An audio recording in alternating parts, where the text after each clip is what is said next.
Maraknya tindak korupsi yang terjadi di Indonesia. Apa kalian masih ingat dengan berita ini?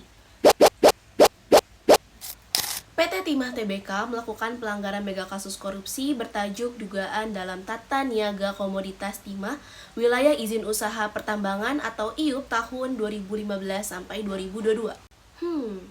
Kok bisa ya negara rugi sebesar 271 triliun karena korupsi tersebut? Jadi, awal kasus ini terjadi pada tahun 2018. Saat itu, Direktur Operasi PT Timah Tbk dalam periode 2017 sampai 2018 dengan inisial ALW bersamaan dengan Direktur Utama PT Timah Tbk dengan inisial MRPT serta Direktur Keuangan PT Timah Tbk dengan inisial EE tersadar jika pasokan timah yang dihasilkan lebih sedikit dibandingkan perusahaan smelter swasta lain. Menurut versi jaksa, hal tersebut terjadi karena adanya penambangan liar yang terjadi di sekitar IUP PT Timah Tbk. Tahukah kamu bahwa kasus korupsi ini sangat berdampak luas? Sehubung dengan perhitungan kerugian atas korupsi timah yang sebesar 271 triliun dilakukan sesuai peraturan Menteri Lingkungan Hidup dan Kehutanan nomor 7 tahun 2014 tentang kerugian lingkungan hidup akibat pencemaran serta kerusakan lingkungan hidup.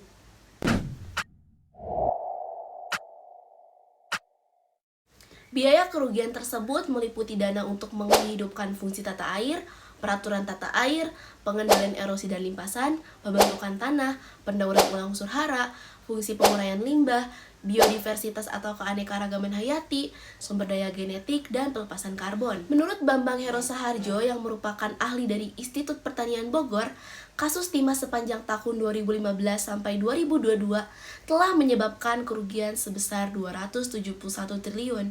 Yang jumlah itu sendiri terdiri dari kerugian lingkungan sebesar 157 triliun, kerugian ekonomi lingkungan sebesar 60 triliun, dan biaya pemulihan lingkungan sebesar 5 triliun. Selain itu, ada pula kerugian di luar kawasan hutan sekitar 47 triliun. Kasus korupsi ini tentunya sangat menghebohkan warga negara Indonesia. Bukan cuma karena jumlah uang yang sangat besar, melainkan bentuk korupsi tersebut dilakukan untuk mendapatkan manfaat sebanyak-banyaknya dari alam dengan mengabaikan kepentingan ekosistem dan pembangunan keberlanjutan. Oleh karena itu, dengan adanya kasus korupsi tersebut, kita sebagai warga negara Indonesia yang baik perlu meningkatkan kesadaran serta kepatuhan kita terhadap hukum. Dan setiap pribadi harus memiliki iman yang kuat agar tidak melakukan keserakahan serta memilih jalan pintas yang merugikan banyak orang.